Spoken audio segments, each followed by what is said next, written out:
अस्सलाम वालेकुम नाज़रीन, मैं हूं आपको मेज़बान हुसनैन। आप देख रहे हैं नया पाकिस्तान। नाज़रीन, आज मैं मौजूद हूँ साजिद गोंदल की वाइफ के साथ, जिन्हें 6 दिन हो गए हैं अगवा किया गया हुआ है। उनकी वाइफ से पूछते हैं अभी तक उनके पास क्या इन्फॉर्मेशन है, साथ उनकी बच्ची भी मौजूद है और क्यों अगवा किया गया ये भी पूछते हैं। अस्सलाम वालेकुम। वालेकुम अस्सलाम। अच्छा बताएँ आपके हस्बैंड के बारे में, जैसे कि सोशल मीडिया पर काफ़ी वायरल है उनके अगवा की खबर, तो कैसे अगवा किया गया उन्हें, उनका अगवा किया गया? उन्हें जुमेरात की रात 9 बजे से उन फार्म से अगवा कर लिया गया। 7:30 बजे वो घर आए हैं, खाना खाया है। खाना खाने के बाद वो फार्म पे गए हैं। फार्म से जैसे ही वो वापसी के लिए वहाँ से घर के लिए निकले हैं 9 बजे के टाइम पे उनको फार्म के चौक से अगवा कर लिया गया। हमारे पास इसके गवाह भी मौजूद हैं जिन्होंने ये चीज़ें अपने आँखों से देखी हैं।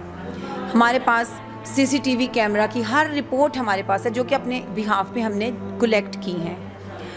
और अब हम सिर्फ ये DIG पुलिस के महकमे से हमें बहुत तवक्को, बहुत उम्मीद है, बहुत ज़्यादा कि ये कुछ करेंगे। मैं ये नहीं कहती, पहले मुझे लग रहा था जैसे ये कुछ नहीं कर रहे, लेकिन आज DIG से मुलाकात के बाद मुझे कुछ लग रहा है शायद कुछ चीज़ें पॉजिटिव रास्ते पे जाना शुरू हो गई हैं।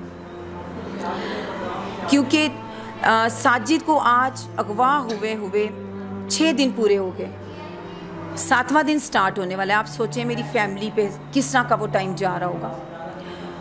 आपकी बेटियाँ यकीनन पूछती होंगी बाबा किधर है। रात 9 बजे के बाद डेली बेसिस पे ये हो रहा है कि बाबा कब आएंगे। मैंने पहले तो कहा सैर पे गए हुए अपने फ्रेंड्स के साथ।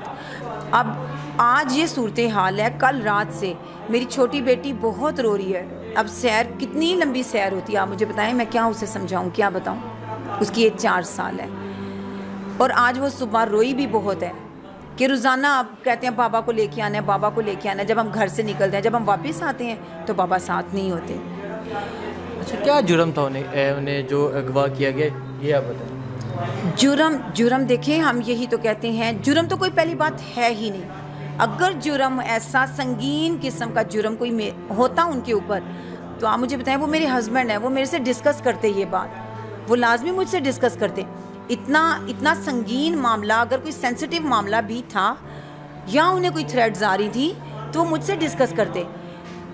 कोई थ्रेड्स उन्हें नहीं आ रही थी, कोई टेंशन एटलीस्ट घर पे नहीं जा रही थी। हाँ, न्यूज़ के हवाले से आप देखें, जर्नलिस्ट हैं, उनकी फील्ड ऐसी है, वो डिस्कशन किसी से भी कर सकते हैं। डिस्कशन का मतलब ये हरगिज़ नहीं कि कोई रिपोर्ट की गई है, जबकि वो पॉलिटिकल रिपोर्टर नहीं है। पॉलिटिकली हम उस पर देखें, आर्मी के उसके हिसाब से देखें, वो कोई कवरेज उसको नहीं देते। क्राइम रिपोर्टिंग वो नहीं करते। क्या उनकी कोई किसी के साथ कोई दुश्मनी तो नहीं थी? किसी किस्म की कोई, अगर देखें दुश्मनी वाला मामला होता तो हमें फ़ोन उसी वक्त से अगवा बराए तवान का फ़ोन आ जाता। उनका तो फ़ोन ही बंद जा रहा है। उनको यहाँ से चंद लोगों ने उठाया है जो कुछ यूनिफॉर्म में थे, ब्लैक कलर के कपड़े उन्होंने पहने हुए थे, कुछ ने सिविल कपड़े पहने हुए थे। हत्ता कि साजिद की गाड़ी जब बाहर लगाई गई, उसकी जो वीडियो हमने निकलवाई है उसमें 2 लोग वाइट कपड़ों वाले बैठे हुए हैं। वो साजिद की वीडियो नहीं है। साजिद यहाँ से लेके गाड़ी शहजाद टाउन के अंदर से साजिद बाहर गाड़ी लेकर नहीं गया। NARC तक गाड़ी किसने लगाई? ये एक सवालिया निशान है हमारी पुलिस के ऊपर। सारी रात वो गाड़ी वहाँ पे खड़ी रही, सारी रात। उन्होंने इंक्वायरी करने की कोशिश नहीं की। ये शहजाद टाउन है, सामने एवरग्रीन सोसाइटी है। ये गाड़ी किस बंदे की है? चाबी उसके अंदर लगी हुई है, पीछे ब्रेड और अंडे पड़े हुए हैं। नाश्ते के लिए वो ब्रेड और अंडे लेने के लिए मार्केट से जब आए, पीछे वो पड़े हुए हैं लेकर जब वो निकली हैं वहाँ से। ठीक है। अच्छा, ये बताएं कि इस वाक़े का आपको कितनी देर बाद पता चला? मुझे तो देखे ना, रात 9 बजे जब वो नहीं पहुँचे तो 11 बजे तक मुझे श्योर हो गया, क्योंकि कोई फ़ोन कॉल आ रही थी, लेकिन वो उनके ऑफिस के लोगों की थी। अहमद साहब और खुर्रम की कॉल थी जो लास्ट उनके फ़ोन के ऊपर चल रही थी और मैं देख रही थी, उन्होंने अटेंड नहीं की थी। तो 11 बजे मुझे श्योर हो गया या तो ये किसी से बात करने गए हैं तो या फार्म पे जो है डेयरी फार्म पे कोई इशू हो गया मेरे तो। अच्छा, आपका ये कहना है कि फार्म से पहले आपके घर में भी एक लेडीज़ और एक जेंट्स आए थे जो पूछ रहे थे उनका कि बाबा किधर है, तो आपकी बेटी ने बताया कि वो फार्म पे हैं। इसके बारे में बताएं। वेंसडे नाइट 7:30-8 बजे के करीब एक लेडी आई जिनके हाथ में फ़ाइल थी और एक मेल था उनके साथ। वो आए और उन्होंने डायरेक्ट हमारी बेल दी और कहा बाबा को नीचे भेज दो। मैं भी उनका प्लान वेंसडे को ही उठाने का था, क्योंकि उन्होंने कहा बाबा को नीचे भेज दो। उन्होंने ये नहीं पूछा कि ये साजिद गोंदल का घर है, उन्होंने कहा बाबा को नीचे भेज दो। तो छोटी है बेटी। अच्छा, वो कौन थे यहाँ आपके घर के या इर्द गिर्द CCTV कैमरे तो लगे होंगे, वो कौन थे? नहीं, यहाँ पे नहीं है, यहाँ पे कोई कैमरा नहीं। हमारी गली में एक्चुअली कोई कैमरा नहीं। कैमरे बाहर मेन पे लगे हुए हैं, या मुशर्रफ फार्म रोड पे लगे हुए हैं, या बाहर जो मेन शहजाद टाउन की जो स्ट्रीट है वहाँ पे लगे हुए हैं कैमरा। वहाँ से ये सारी चीज़ें हमें पता चली, लेकिन उन लोगों की शक्ल मैं नहीं देख सकी, क्योंकि जब मैं गई तो मेरी बेटी उन्हें बता चुकी थी कि वो डेयरी फार्म पर गए हैं, कि वो डेयरी फार्म पे गए हैं। और उनको शायद इल्म नहीं था कि डेयरी फार्म भी है इनका। हमारा छोटा सा एक डेयरी फार्म है जो कि मैं हैंडल करती हूँ। लेकिन रात को एक चक्कर मैं उन्हें कहती हूँ आप लगा कर आएँ। वो लगा कर जब चक्कर लगाने गए उस दौरान वो लोग आए। फिर उन्होंने डेयरी फार्म का रास्ता देखा, हर चीज़ को अपना बना के फिर नेक्स्ट डे उन्होंने ये कार्रवाई स्टार्ट की। अच्छा, आपने कहा कि उनका मोबाइल घर पे बज रहा था, घर पे रिंग आ रही थी, तो क्या वो अपना मोबाइल साथ नहीं थे लेके गए? उनका वो खाना खा रहे थे जब उनका फ़ोन आया। 7:30 बजे वो घर आए हैं, वो खाना खा रहे थे। जब उनके फ़ोन पे ये फ़ोन आ रहे थे उस वक्त उनका फ़ोन मेरे हाथ में था, मैं अपनी सिस्टर से बात कर रही थी। तो मैंने कॉल अटेंड नहीं की थी, क्योंकि मैंने साजिद से कहा था कि मैं रहीला से बात कर रही हूँ, मेरा फ़ोन ख़राब है। मेरा फ़ोन 2-3 दिन से ख़राब था, तो मैं साजिद के फ़ोन से अपनी सिस्टर से बात कर रही थी। इस वजह से साजिद वो कॉल अटेंड नहीं कर सके। फार्म हाउस से निकले तो जब फार्म हाउस से वो थर्सडे नाइट को जैसे ही 9 बजे निकले हैं तो 23 स्ट्रीट से उन्हें वहाँ से किडनैप कर लिया गया। अभी तक कोई इन्फॉर्मेशन नहीं, कोई इन्फॉर्मेशन किसी किस्म की नहीं। पुलिस या जो अदारे हैं उनका क्या कॉपरेट है? मुझे अभी तक कोई कॉपरेशन उनकी नज़र नहीं आ रही। आप कुछ कहा जा सकता है कि जैसे आज मेरी DIG से थोड़ी सी मुलाकात तो मेरी डिटेल मुलाकात हुई है, तो अब उन्होंने महकमे की तरफ से तफ्तीश शुरू कर दी है। तो उम्मीद है कि शायद आगे कोई वो। अच्छा, आपका कि आज आप PM ऑफिस के बाहर गए हुए थे एहतजाज करने, वहाँ आपने अपना एहतजाज रिकॉर्ड करवाया, तो क्या वहाँ आपके पास कोई नुमाइंदा या कोई पुलिस ऑफिसर आया हो? नहीं, मुझे कोई मेरे पास कोई नुमाइंदा नहीं आया। मेरे पास एक बंदा आया था, SSP ही हैं, वो भी नाम मेरे जहन में नहीं आ रहा। उन्होंने मुझे कहा था आज आपकी मीटिंग DIG के साथ शाम को 5 बजे हम लोगों ने रख दी है, तो आप अगर यहाँ से इस चीज़ को ख़त्म कर दें, इधर आप धरना ना दें। तो एक महज़ब शहरी होने की हैसियत से हमने फिर भी उनकी बात मान ली।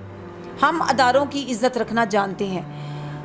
अब हमें ये है कि एक अदारा जो है वो भी एक पाकिस्तानी शहरी होने की हैसियत से हमारे साथ कोऑपरेट करे। अच्छा, ये बताएं कि जब अदारों ने कहा, आपने कहा कि कोऑपरेट वो कर रहे हैं, तो क्या उन्होंने बताया मज़ीद कितना टाइम दरकार है? टाइम नहीं उन्होंने मुझे बताया, टाइम नहीं बताया। हमारी सिर्फ एक डिमांड है जिस पे हम कह रहे हैं उनसे, हमारी सिर्फ बात करा दें। दूसरी डिमांड ये है कि अगर कोई ऐसी बात है तो उसको ये कोर्ट में लेके आए। ये चीज़ अब बर्दाश्त करना बहुत मुश्किल है। पहले हम अत्तर मनुल्लाह के कमेंट्स के मुताबिक, के ऑर्डर के मुताबिक कि 2 बजे तक साजिद प्रोड्यूस होने चाहिए, लेकिन कल सोमवार 2 बजे के बाद से हम लोग डिसहार्ट हैं, क्योंकि एक तो 10 डेज़ बढ़ा दिए गए, 17 को कर दिया गया। आप मुझे बताएं किस चीज़ के 10 डेज़ बढ़ाए गए? साजिद की रिकवरी के लिए 10 डेज़ मज़ीद दे दिए गए। आप मुझे बताएं, हर घर में फैमिलीज़ हैं, वो इस कर्ब को, इस दर्द को फील कर सकते हैं। ये जो 6 दिन है हम कैसे गुजारे, और मज़ीद अभी 10 दिन इसमें शामिल है। तो आप सोचें कि यानी 10 दिन में क्या से क्या हो जाता है। अच्छा, जो हमारे देखने वाले हैं PM, किसी से कोई गुजारिश करना चाहिए? मेरी प्राइम मिनिस्टर इमरान खान साहब, आर्मी चीफ और चीफ जस्टिस ऑफ पाकिस्तान से मेरी ये रिक्वेस्ट है कि साजिद गोंदल को कोई इशू है तो कोर्ट में लाया जाए, और पाकिस्तान में ऐसा कोई कानून बना दिया जाए, जंगल का कानून ना रखा जाए। यहाँ पे भी मुसलमान रहते हैं। ये मदीना की रियासत 2 साल से बन चुकी है। इसमें ये चीज़ फाइनल कर दी जाए कि जब कोई बंदा उठाया जाए तो पहले उसको कोर्ट में पेश किया जाए। उसके बाद उसके ऊपर एक्शन लिया जाए। ज़रूरी तो नहीं उनकी किसी के साथ कोई दुश्मनी या कोई लेन देन का तनाज़ा या कुछ भी हो सकता है। 18 साल की अगर ये सहाफ़त और जॉब के हवाले से अगर आप देखें, उसमें तो कोई दुश्मनी नहीं है। नेबर्स हैं हमारे, जिस जगह पे रह रहे हैं, 11-11 साल हम एक जगह पे रहते हैं। आप मुझे बताएं 11 साल अगर कोई दुश्मनी वाले मामले हों तो हम 1 महीना एक गली में, 4 माह के बाद दूसरी गली, हम तो शिफ्टिंग ही कर रहे हों। हमारी किसी के साथ कोई दुश्मनी नहीं है, हमारे कोई ऐसे मामलात हैं ही नहीं है। हम शरीफ लोग हैं, हमारा ऐसा कोई हम कोई रईस है जो हमारी दुश्मनियाँ चल रही हैं? हमने कोई करप्शन की है जो हमारी दुश्मनियाँ चलेंगी? हमने गन मैन रखा हुआ है कोई अपनी ज़िंदगी के बचाव के लिए? हम सीधे सादे लोग हैं, खुद आते हैं खुद जाते हैं बिना किसी खौफ के, क्योंकि हमने कोई हक तलफी नहीं की हुई किसी की भी।